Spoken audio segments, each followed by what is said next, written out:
बेटा बनूंगा, क्या कुछ बोलना चाहते हैं इस स्लोगन? पूछिए वापस क्या? जन जन के दिल का चहेता बनूंगा, नेता नहीं बेटा बनूंगा, क्या कुछ बोलना चाहते हैं इसके जरिए? ये बोलना चाहता हूँ कि मैं अभिनेता नहीं हूँ, मैं तुम्हारा बेटा हूँ और बेटा बन के मैंने काम किया हूँ। पहले आप लोग मुझे जानते हो, मैंने 15 साल से सोशल वर्कर हूँ। मैंने अंबानी से लड़ाई लड़ी, मैंने अल्लाह के बंदे हर हॉस्पिटल में इलाज कराया, जोमेटोस के बच्चों को इंसेंटिव दिलाया, मैंने हिंदू मुस्लिम जो करते थे उन लोग से लड़ाई की। देखिए, सिस्टम से लड़ना है, सिस्टम में चेंज लाना है, भ्रष्टाचारियों के खिलाफ लड़ना है तो सिस्टम में बैठना पड़ेगा। लोगों ने मुझे बिग बॉस में बहुत पसंद किया, बिग बॉस देखते थे, बहुत पसंद करते थे, लेकिन मैं ओरिजिनल बिग बॉस के घर में जाके आया हूँ जहाँ पे सिस्टम समझ में आता है कि एक्चुअली सिस्टम है क्या। तो मुझे ऐसा लगा कि मुझे बाहर आके डर के बैठ जाने से अच्छा है, थोड़ी बहुत ज़िंदगी बची है तो लड़के मर जाते हैं। मुझे थ्रेटनिंग के फ़ोन भी आ रहे हैं कि तुम अपना फॉर्म वापस ले लो, बैठ जाओ, ऐसा वैसा। मैं लड़ाई लड़ने उतरा हूँ, मैं लोगों का भला करने उतरा हूँ और मुझे भला करना है। मैंने ये नेता रह के नहीं, मैंने इंसान रह के भी किया हूँ ये। एज एन एक्टर जब मैं था तो मैंने लड़ाइयाँ रोड पे उतर के लड़ी है, आपको पता है। मीडिया वाले की लड़की को जो अंधेरी इसमें हॉस्पिटल में 4.5 लाख रुपयों के लिए उसको उसकी बेटी से मिलने नहीं दे रहे थे, उसको छोड़ रहे नहीं थे। आपको ये पता होगा, यूट्यूब पे है वो। सारे मीडिया वाले मुझे फ़ोन किए, मैंने जाके वो लड़की के लिए लड़ाई लड़ी, मुझ पर पुलिस केस हुआ, मैं जेल भी गया, लेकिन मैं 4.5 लाख रुपए भर के उसको लेके आया। वो मेरी बहन, उसकी बच्ची, दोनों मेरे लिए दुआएं करते हैं। सर, मैं सिस्टम में आऊँगा तो कुछ कर पाऊँगा और मैं चाहता हूँ कि लोग मेरा साथ दें। मैं एक यंग और हेल्दी नेता हूँ जो लड़ाई लड़ेगा, ग्राउंड पे उतर के लड़ेगा और घर घर जाके सबको समझाएगा कि हमें किस चीज़ की ज़रूरत है। अभी हमें मंदिर मस्जिद ये चीज़ों की ज़रूरत नहीं, अभी हमें स्कूल की ज़रूरत है। बच्चे पढ़ेंगे तो उन्हें समझ में आएगा कौन से घर के अंदर ऐसा है कि आप देखिए, मुझे बहुत सारे हिंदू मिलते हैं, उन्होंने गीता नहीं पढ़ी। बहुत सारे मुसलमान मिलते हैं जिन्होंने कुरान नहीं पढ़ा। तो एक्चुअली में लोगों को धर्म क्या है वो पता ही नहीं है। जब तुम पढ़ोगे तो पता चलेगा कि कोई गीता ये नहीं कहती कि तुम मुसलमानों को मार दो, कोई कुरान में ये नहीं लिखा, कुरान के अंदर ये लिखा ही नहीं है कि आप हिंदुओं को मार दो या मंदिर तोड़ दो। या ये इंसानों की बनाई हुई चीज़ है। इसको धर्म पे ठोक के लोग राजनीति खेल रहे हैं। तो आप तोड़ने की राजनीति बंद कर दो, जोड़ने की करो। आप अगर जोड़ दे हिंदू मुसलमान सिख ईसाई को तो भारत देश कहाँ पहुँच सकता है। सर, मैं ये जानना चाहता हूँ, आप जब चुनाव में उतर रहे हैं, आप लोकप्रिय सोशल वर्क करते हैं, लोग आपको जानते हैं, बहुत अच्छी पहचान है। सीधे सीधे बीजेपी, अगर बीजेपी के सामने लड़ रहे हैं और बीजेपी के सामने जब भी कोई लड़ता है तो या तो जेल जाता है या पर कोई केस बनता है। क्या इससे आप डरे हुए हैं या फिर आप इसके लिए तैयार खड़े हैं? जी, कहीं ना कहीं बीजेपी ने मेरा डर निकाल दिया है। मैं थैंक यू बोलना चाहूँगा उनसे कि देखिए, मेरे पे 9-10 झूठे मुकदमे हैं जिसके कोई हाथ पैर ही नहीं है।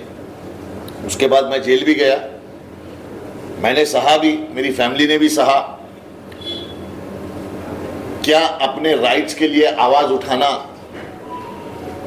ये गलत है? ये संविधान में मेरा हक है कि मुझे जो सही नहीं लगता मैं वो बोल सकता हूँ। क्या मेरे बोलने से आपको इतना फर्क पड़ रहा है कि आप मुझे जेल में डाल दे रहे हो?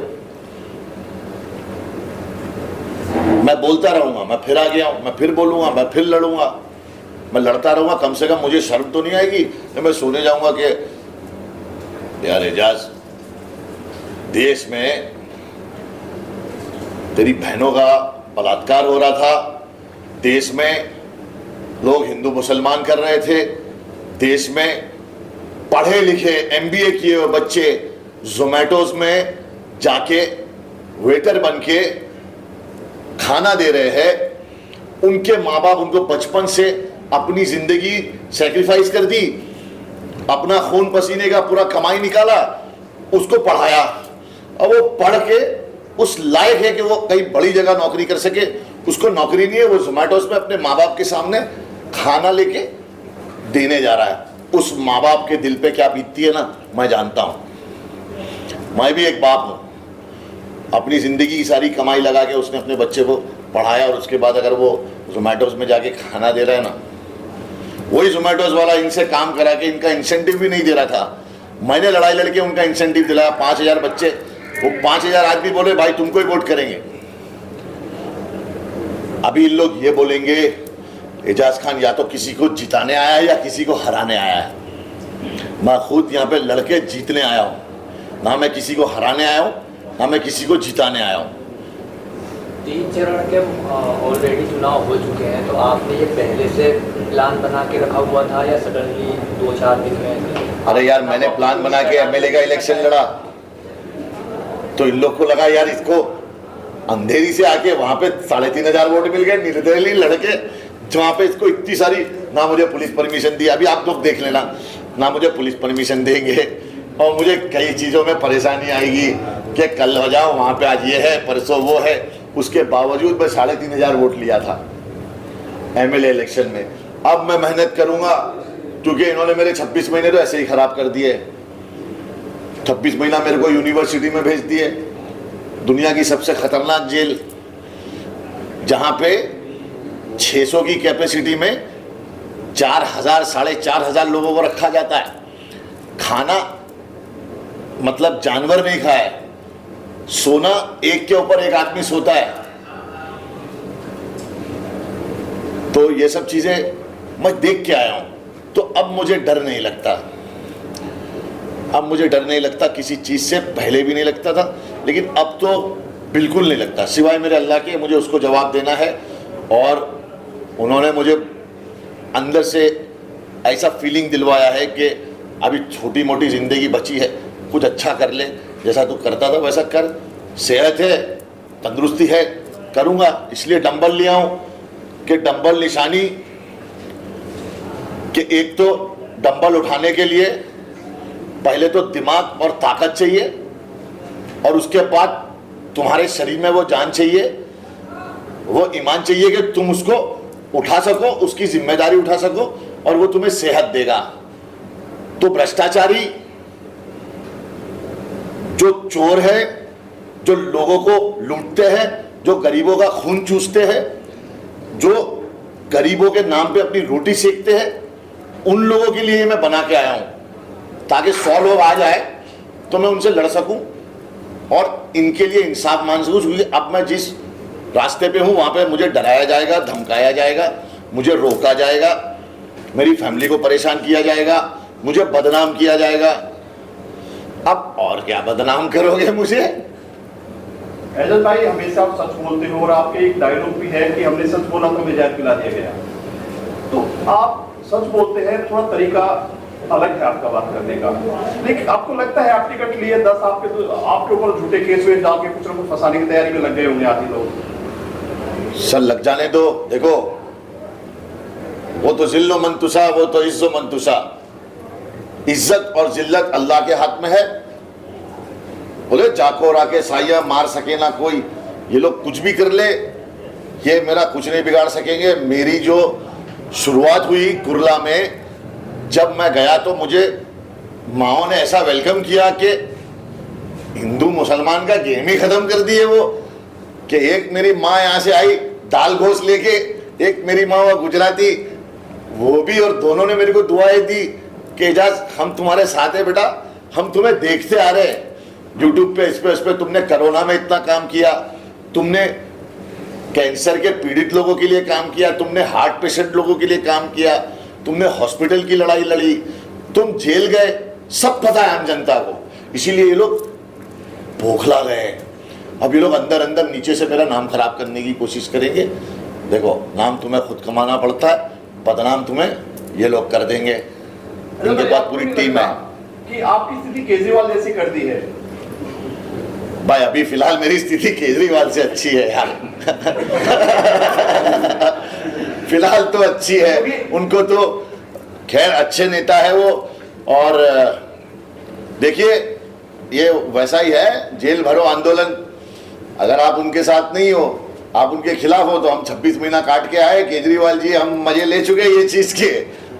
हम ये जानना चाहते हैं उत्तर मध्य मुंबई, मतलब वही क्यों, और उसका क्या विशेष, कोई जो लड़ता है उनके कुछ मुद्दे होते हैं, आपके मुद्दे क्या होंगे और विशेष? तैयारी क्या की है आपने, क्योंकि बड़ा क्षेत्र है, वक्त का मैं तो सर मेरे साथ जो है वो एक्सपीरियंस लोग जुड़े हुए हैं, मेरे जो भाई लोग हैं। जो कुरला में मेरा एक बच्चा है सैफ, जो मेरा छोटा भाई है, वो रोज 2000 बच्चों को खाना खिलाता है, और वो मेरे अल्लाह के बंदे एनजीओ से ट्रेन होके मेरे साथ में है वो।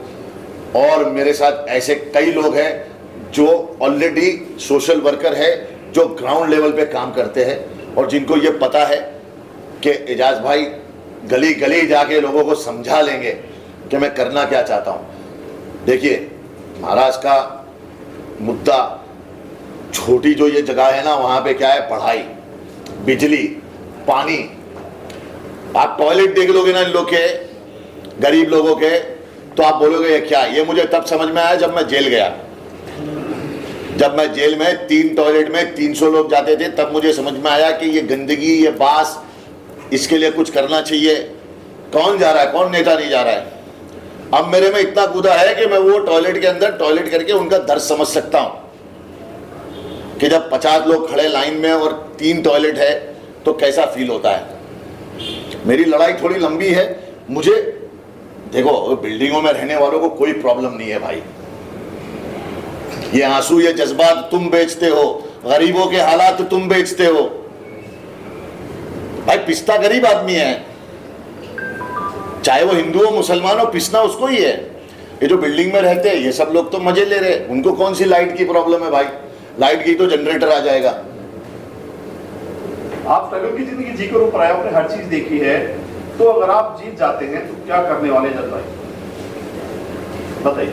देखिए, पहले तो मैं महिलाओं की सुरक्षा, एजुकेशन, और ये जो गरीबों के जो ये पानी के मसले हैं, ये घरों के मसले हैं, जो बिल्डर्स इनको बेवकूफ़ बना देते हैं, इनकी साइंस लेके एसआरए में इनके घर छीन लेते हैं, इनको अंधेरी से कुरला से पहुंचा देते हैं, कुरला से सीधा पहुंच जाते हैं ये मुमरा, ये साकीनाका से सीधा पहुंच जाते हैं कहीं और। मेरे को ये लड़ाई लड़नी है जिसमें बहुत सारे माफियाज और बिल्डर्स मिलके ये काम करते हैं, गरीबों के घर छीन लेते हैं और उन गरीबों को पता नहीं कहां पहुंचा देते हैं। उस लड़ाई में कोई भी नेता नहीं उतरता कभी। आप मुझे एक नेता बता दीजिए वो लड़ाई में वो नेता हो, क्योंकि बिल्डर और माफियाज ये दोनों मिलके लैंड गरीबों का ले लेते हैं, जो सालों से वहां रहते हैं उनका, और उसके बाद कोई उनके लिए लड़ने वाला नहीं है। वो लड़ाई मुझे लड़नी है। आप अपना आप किसको मान रहे हैं, एनडीए को अपनी चुनौती मान रहे हैं या इंडिया गठबंधन को अपनी चुनौती मान रहे हैं? मैं अपने आप को ही अपनी चुनौती मानता हूं। मेरे अंदर क्या कमियां हैं मैं उसको सही करके ये पूरे मेरी टीम के साथ मेहनत करूंगा। मैं देख ही नहीं रहा हूँ लोग कहाँ जा रहे, कौन से नारे लगा रहे, क्या कर रहे। अगर मैं उनको देखने बैठ जाऊंगा तो फिर मैं काम क्या करूंगा। उन लोग मुझे जरूर देख रहे हैं, ये समझ में आ रहा है मुझे। भाई किसी पार्टी ने ऑफर किया, आप निर्दलीय खड़े हुए हैं, किसी पार्टी ने आपको ऑफर किया सामने से? किसी पार्टी से लड़ते तो और आसान हो जाता आपके लिए। हाँ, किसी पार्टी को। अरे पार्टी मुझे लेना नहीं चाहती पवन जी। हाँ जी। देखिए, पार्टी घोड़ों को रखना नहीं चाह रही, गधों को ही भगाना चाह रही है, और या तो फिर खच्चरों को भगा रही है। घोड़े उनको चाहिए नहीं, क्योंकि घोड़ा भागेगा और जॉकी ठीक नहीं है। घोड़ा भागा तो जॉकी गिर जाएगा। तो इसलिए अंधा राजा और काना सिपाही ऐसा हो गया है। देश को ये लोग क्या कर रहे हैं, देश के 4 पायों को पहले हिला रहे हैं। अरे भाई, इंडिया पाकिस्तान की डिबेट हमें क्या करना रे भाई। पाकिस्तान में क्या हो रहा, हमको हिंदुस्तान में क्या हो रहा उससे लेना देना हमको। हमारे बच्चों को नौकरी नहीं है, हमारे बच्चों को स्कूल नहीं है, अस्पताल नहीं है। मुंबई के अंदर मैंने हॉस्पिटल के लिए काम किया तो मैंने देखा कि महाराष्ट्र के अंदर ऐसे अस्पताल नहीं है जहां पे जाए तो आदमी तुरंत इलाज कर पावे। जो गरीब लोग जाते मरी जाते भाई, बाकी सब है कसाई खाने। अंबानी में आदमी जा नहीं पाएगा, गरीब आदमी। वहां पे तो ये बड़े बड़े लोग जाते हैं और फिर बिल बनता है उनका, वो 5 स्टार होटल है। उधर कोई भी आता है पीछे के रास्ते से, ये वो बड़ी बड़ी गाड़ियां, ऊपर बड़े बड़े रूम है। गरीब आदमी कहां जाएगा भाई? वो केम्स में जाता है, इधर जाता है, वहां जाता है, तो उसको बोलते हैं अरे आप बैठिए लाइन में, ये फॉर्म भरिए। अरे गाली देने का मन करता है। हम खुद पढ़ा लिखा होता है ये बेचारा गरीब, तो फॉर्म नहीं भर रहा होता, तेरे को सिखा रहा होता तेरी ड्यूटी क्या है। वो तो पढ़ा लिखा नहीं है वो। अब तू उसको फॉर्म दे रहा है हाथ में, अब वो जाके 10 लोगों को पूछ रहा है भाई साहब ये फॉर्म कैसे भरते, भाई साहब ये बताइए जरा। अब वो आदमी बिजी है, बोलते हैं भाई आगे जा। तो गरीब का तो जो बच्चा है या कोई है वो तो मर जाएगा। तो क्या हो रहा है? मर रहा गरीब है। मुझे गरीबों की लड़ाई लड़नी है। मुझे ये क्या बोलते हैं उसको, upper class, I don't care about them. उन लोग का सब चल रहा है, उन लोग अपना टैक्स भर रहे, खा रहे, पी रहे, चोरी कर रहे, सब कर रहे। I am concern about this people जो अपने हक के लिए रो रहे हैं, मर रहे हैं, और अब इतना रो चुके हैं कि वो अपनी गुहार को भी नहीं उठा रहे। इतना दब चुके हैं वो लोग, इतना दबा दिया। मैं उन लोग की आवाज बनना चाहता हूं, चाहे वो दलित हो, मराठी हो, मुसलमान हो, फलाना हो, ढिमका हो, कोई भी हो, वो हिंदुस्तानी होना मांगता है। कास्ट बेस्ड पॉलिटिक्स काफ़ी चल रही है इंडिया में और काफ़ी ज़्यादा आगे बढ़ रहा है, और सोशल मीडिया पे यूथ भी कहीं ना कहीं इससे काफ़ी भ्रमित हो रहा है। तो इस पर क्या आपकी राय होने वाली है और आप इसे किस तरह से टैकल कर सकते हैं या करने वाले हैं? देखिए, धर्म का धंधा है और हर बंदा उसमें अंधा है। ये धर्म का धंधा है और हर बंदा उसमें अंधा है। ये धर्म का धंधा चल रहा है, मैं उसमें नहीं मानता हूं। मेरे साथ सागर नायडू चलते हैं, मैं सो जाता हूं ना तो नायडू जागता है, सागर जागता है। मेरी माँ, उसका नाम है जोहरा बानो, मेरी माँ ने मुझे बड़ा तो किया, लेकिन मुझे मेरी माँ के जैसा प्यार कमला ताई ने भी दिया। वो मराठी है भाई। शिवाजी की सेना में, शिवाजी, छत्रपति शिवाजी की सेना में सबसे ज्यादा मुस्लिम थे। जब वो सो जाते थे तो मुस्लिम जागते थे। आज हमारे यूथ को ये लोग क्या दिखा रहे हैं? उनको ये दिखाओ ना कि भाई मराठी और मुसलमान भाई है, एक ही पार्टी बना लो। फिर तुमको बीजेपी से लड़ना है तो तुम क्यों चाह रहे हो कि मैं शिवसेना, तो मेरे को सीट मिल जाए, मैं कांग्रेस, मैं ये, मैं वो। अरे तो तुम सब लोग इनसे लड़ाई लड़ रहे हो, तो तुम सब एक हो जाओ। अगर मराठी और मुसलमान महाराष्ट्र में एक हो जाए तो कोई और जीत सकता है? तो ये राजनीति है और ये धर्म पे हो रही है। तू मला वोट कापजे, तू उसको दे, तू मेरे को दे भाई, मैं मुसलमान हूं तो मेरे को दे। मैं ये बोल रहा हूं, मुझे वोट दो। अगर तुम्हें लगता है कि मैं तुम्हारे लिए काम कर सकता हूं, लड़ सकता हूं, तो मुझे वोट दो। और ऐसा नहीं है भाई, अभी मेरे भी कुछ मौलाना लोग अभी ये फैला रहे होंगे वहां पे, एजाज खान को वोट नहीं देना, वोट कांग्रेस को देना, क्योंकि हमें ऐसा लगता है एजाज खान वोट काटेगा। अरे एजाज खान 26 महीना जेल काटा मौलाना, तुम थे क्या उधर? एक दिन में हाँ ताज्जुद पढ़ते और फिर सॉरी बोलते कि ये क्या हो गया, हमने सब लड़ाए। तो मेरे भाइयों, इस बार तुम्हारे दिल की सुनना, मौलाना बोले, पंडित बोले, किसी की मत सुनना, अपने दिल की सुनना और देखना कि कौन तुम्हारे लिए भाग के चेंज ला सकता है।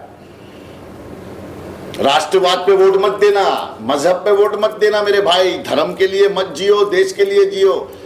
धर्म के लिए मत खेलो, देश के लिए खेलो। धर्म के लिए वोट नहीं, देश के लिए वोट देना है दो। आप लोग चाहोगे तो सब यंग नेता होंगे, कोई भी डायबिटीज, ये वो, कैंसर लॉन्सर वाले नेता नहीं होंगे। ये आपके हाथ में है। यंगिस्तान है हमारा हिंदुस्तान, क्या हो गया है? सर मेरे साइड से एक लास्ट सवाल ये है, जी। लोकसभा का जो इलेक्शन होता है वो प्रधानमंत्री बनाता है और बीजेपी का और उनके सहयोगी का क्लियर है कि माननीय नरेंद्र जी को बनाना है। विपक्ष का भी क्लियर नहीं है।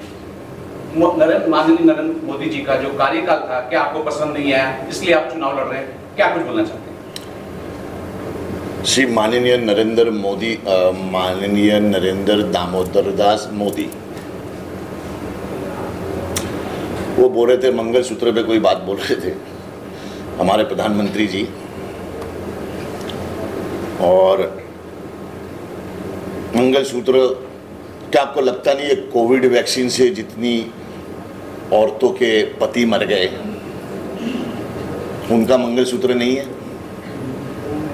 क्या आपको लगता नहीं है जितने किसानों ने फांसी लगा ली, आत्महत्या कर ली, क्या उन लोगों का मंगलसूत्र नहीं है उनकी बहू बेटियों का? क्या जितने जवान देश के लिए बॉर्डर पे शहीद होते हैं उनकी बीवियों का, उनकी बच्चियों का मंगलसूत्र नहीं है? देखिए, किसान और जवान देश की रीढ़ की हड्डी है। क्या आपको लगता है मोदी जी ये दोनों हड्डियों को संभाल रहे? मोदी जी किसको संभाल रहे? जो भी बड़े बड़े चोर है इस देश के वो बीजेपी में तुम्हें मिल जाएंगे, जो बड़े बड़े रेपिस्ट है इस देश के वो तुम्हें बीजेपी में मिल जाएंगे। अब तो ये हो गया कि ऐसा है कि किसी ने अगर 10-12 हजार 15 हजार 1 लाख करोड़ का घपला किया है तो मत कहो उसे टिकट मिल जाएगी बीजेपी में। और अब वर्षा गायकवाड़ जी भी, मुझे एक चीज उनकी बुरी लगी कि उनकी रैली में उन्होंने, वो सेक्युलर है, कांग्रेस पार्टी तो सेक्युलर है, चलो कहती है मुसलमानों के हमदर्द है, समझ में आता है, वो भी आपका वोट बैंक ही है मुसलमान, नहीं तो आप मुसलमान को सीट दे देते, किसी एमपी मुसलमान को खड़ा करते, लेकिन वो आप वोट बैंक ही है, वो आपका खेल है। तो आप अपनी रैली में जय श्री राम के नारे लगवा रहे थे, ये सेक्युलरिज्म नहीं हुआ। तो फिर आप खुल के जो है वैसे वोट मांगिए, ऐसे चल के वोट मत मांगिए। तो धर्म के नाम पे राजनीति करना बंद कर दीजिए, देश के लिए कुछ कर सकते हो तो आप इसमें आइए, वरना आप लोगों को कोई हक नहीं है। जस भाई, चुनावी एरिया अगर देखा जाए तो वो काफी बड़ा है और दिन बहुत कम है, तो किस तरह से उसे कवर करने वाले हैं, लोगों तक कैसे पहुंचने वाले हैं, प्रचार किस तरह से करने वाले हैं और कौन कौन आपके साथ प्रचार? अच्छा, एक बात बताओ, अगर मैं तुम्हें 26 महीना एक जगह पे बिठा दूं, उसके बाद बोलूं बाहर आ जा, तो तू थकेगा, रुकेगा? नहीं रुकता आदमी भाई। मैं अंदर इतना प्लान बना के आया हूं ना, 6 दिन आदमी एक जगह पे बैठ जाए तो उसको ऐसा निकालेंगे ना तो ऐसा भागेगा। मालूम है, जानवर को गुफा में बंद कर देते, निकालते तो कैसा भागता है वो। अभी शेर को इन लोग ने गुफा में बंद कर दिया था, अब इन लोग खोले शेर को, शेर अभी खाली दहाड़ेगा। मैं कहाँ सोने वाला हूँ भाई, मेरे को तो ऐसे भी इंसोम्निया है, मालूम है। ये बीमारी शाहरुख खान और अमिताभ बच्चन को है, और हमारे प्रधानमंत्री नरेंद्र मोदी जी को भी है, और वॉइस मेरे को भी है। तो अब तू समझ जा। अपने कंपेनिंग में किसको बुलाना पसंद करते हैं आप? अगर आप कंपेनिंग करेंगे अभी, क्या अकेले करेंगे? ये बहुत बड़ा सवाल है यार। मैं कैंपेनिंग में बिलीव नहीं करता हूँ कि आप ये स्टार को बुलाइए, ये मेरे सारे स्टार दोस्त हैं, सारे इन्फ्लुएंसर बच्चे मेरे दोस्त हैं। अब क्या मैं इनको बुला के अगर वोट मांगूंगा, मेरे को वोट दो, मेरे को वोट दो, तो मेरा खड़े रहने का मतलब ही क्या हुआ? मैं अपने लेवल पे मेहनत करके वोट लूंगा, बल पे बल अपना बल, इसलिए डंबल लिया हूं मैं। बल पे बल अपना बल इसलिए लिया मैंने डंबल, समझे कि नहीं समझे? I will fight, I will take my people, I will go to everybody and ask मुझे वोट दो। अगर आपको ठीक लगता है, मेरा यह प्लान है, मैं ये कर सकता हूं। और मेरे साथ सब यंग लड़के हैं, स्पोर्ट जूते ले लिए हम लोगों ने, सबने, रुकने का कोई शॉट नहीं है। और हम लोग साइकिल ले लेके सब जगह जाएंगे, जनता को तकलीफ नहीं होनी चाहिए। नहीं तो शिवसेना और बीजेपी का रैली था तो इन लोग आपस में लड़ रहे, पूरे पब्लिक, वहां पे एक एम्बुलेंस थी, वो एम्बुलेंस को निकल नहीं पाया, बच्चा पता नहीं कोई बीमार था उसमें। तो ये सब तकलीफ है जनता को, क्यों जनता के लिए कर रहे हो जनता को तकलीफ? अभी तो आई भी नहीं और तकलीफ चालू जनता को। अभी कौन किसका बच्चा रहेगा, वो क्या रहेगा, उसको एम्बुलेंस को जगह नहीं, ये लोग लड़ते जा रहे, पुलिस परेशान इनकी वजह से। क्या हमारे पुलिस वाले इसलिए है सिर्फ कि इन लोग को रोकते रहे, लाठी लेके धक्के देते रहे, अरे तमीज से जाओ रे, तमीज से आओ। तो जनता को परेशान मत करो, जनता को सपोर्ट करो, जनता के लिए लड़ो। और मैं जनता के लिए हूँ, मैं गरीबों के लिए लड़ना चाहता हूँ और मैं लड़ूंगा। लाडली एजाज खान कितने लाख वोटों से जीतेंगे, क्या वो माइंड में बिठा के रखा हुआ है? भाई एक बात बताऊं, कल सुबह तू और मैं उठेंगे कि नहीं ये मालूम नहीं है। तो वोट कितने आएंगे तेरे को अभी से कैसे बताऊं? मैं क्या कोई बीजेपी का कोई नेता हूं क्या?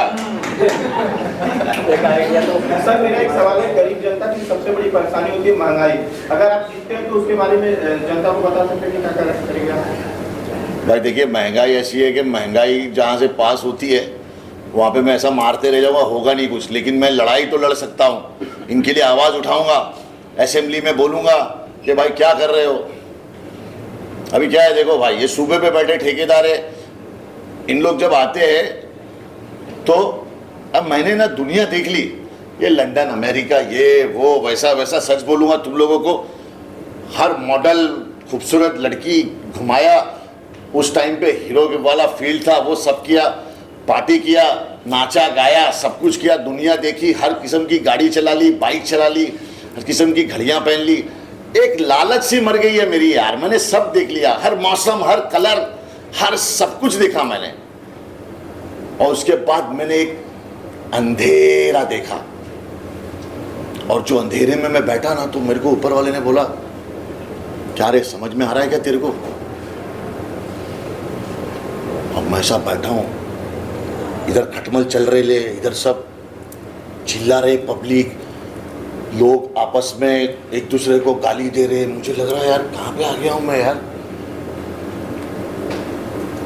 मेरा ऊपर वाला बोलता, पब्लिक के लिए कुछ कर जैसा तू करता था पहले, अभी छोड़ के तू वापस क्या कर रहा है। फिर मैंने जेल में लोगों के लिए चार्जशीट पढ़ना शुरू किया कि मैं जेल में लोगों की मदद कैसे कर सकता हूँ। जिनको चार्जशीट पढ़ना नहीं आ रहा था, मैं उनकी चार्जशीट पढ़ के उनको पॉइंट बता रहा था। फिर जिनको अर्जी लिखना नहीं आ रहा था, उनके लिए मैं अर्जी लिखता था। जितने भी बुजुर्ग लोग जो अंदर फंसे हुए हैं, जिनको लोग भूल गए, घर वाले भूल गए, जज भी भूल गया उनको, मतलब 1 साल की सजा में 4 साल से अंदर है आदमी, उसको कोई इंसाफ नहीं है ना उसका कोई बोलने वाला है। मैंने एक जज को लेटर लिखा कि my Lord, I am in your custody, my sentence is finish, still I am inside. वो जज वो पढ़ के ना वो बोले, अरे बाप रे बाप, ये आदमी 4 साल से अंदर है, बोले इसकी 1 साल की सजा थी। वो उसको तारीख पे नहीं भेजे 3 साल, वो 3 साल तारीख पे नहीं गया तो वो छूटा भी नहीं। बोलो, यानी कि 78 रोड जेल से आदमी की 3-3 साल तारीख नहीं लगती। अगर तारीख नहीं लगी तो आदमी छूटेगा कैसे? तो मेरे को वो सनी देओल का डायलॉग समझ में आया, जो पहले मैं डायलॉग के हिसाब से देखता था, तारीख पे तारीख, तारीख पे तारीख, तारीख पे तारीख, मगर इंसाफ नहीं मिलता। ये ऑनर मिलती है तो बस तारीख।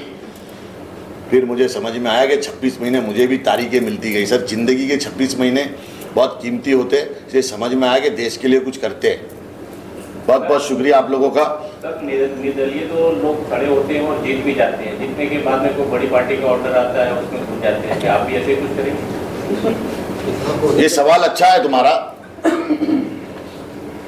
अगर बात ऐसी आई कि किसी पार्टी में जुड़ना है, तब का तब देखेंगे, पहले जीत तो जाए, जीतने के बाद पता चलेगा क्या करेंगे। जब इंडिपेंडेंट आदमी चल सकता है, जब जीत सकता है, तो फिर पार्टी में काहे को जाने का? भाई क्या फिल्मों में गाने वगैरह कैसी बात कर रहे हो जानू? खुद के बल पे जीत के, अरे बाकी इन लोग बोले हमारे पास आ जा, अरे चल रहे हैं। अकेला भी तो आदमी सूट पहन के जा सकता है कि I am here sir, I am also member of parliament. ये तो मेरे भाइयों के हिसाब में है कि भाई ना डायबिटीज है, ना शुगर है, ना कोई बीमारी है अल्हम्दुलिल्लाह, और ना कोई ऐसी कमजोरी है, ना कोई डर है कि बीवी बच्चे सब अल्लाह भरोसे छोड़ दिया हूं मैं। जो होगा देखा जाएगा, लड़ाई लड़नी है, जान जाएगी देखी जाएगी, जो जाएगा देखी जाएगी, लेकिन लड़ाई लड़नी है। जस भाई तो आप फिल्में वगैरह क्या छोड़ दें या एकदम फिल्में वगैरह छोड़ दें, गाने वगैरह आप कर देते? नहीं यार, रवि किशन छोड़ दिया तो मैं छोड़ दूं क्या? क्या बात कर रहा है यार? सब करेंगे ना भाई, लेकिन देश की सेवा भी तो करें। लोग क्या कर रहे, एक ही चीज कर रहे खाली, देश में क्या हो रहा है भूल जा रहे। अरे कचरा ही तो है, फेंको ना, सुबह में वो उठा के जाएगा। लोगों की सोच ऐसी हो गई है, अरे हम लोग टैक्स भरते हैं ना, स्वच्छ भारत, विकास, विकास खाली दोस्त लोग ही मिल रहे हैं मेरे को, बाकी विकास हो रहा नहीं है किसी का। खाली दोस्त लोग मिल रहे कि ये विकास है, ये विकास बहल है, ये विकास सिंधे है, ये विकास, लेकिन विकास कहाँ है? हो ही नहीं रहा है, जैसे पवन चल ही नहीं रहा है। भाई ये विजन जो आपका कैसे जहन में आया कि मतलब कुछ तो आपको एक बार वहां पे नहीं करते हैं, छोड़ो, क्योंकि आपको ऊपर अबे तू आया तो था मेरे एमएलए इलेक्शन में,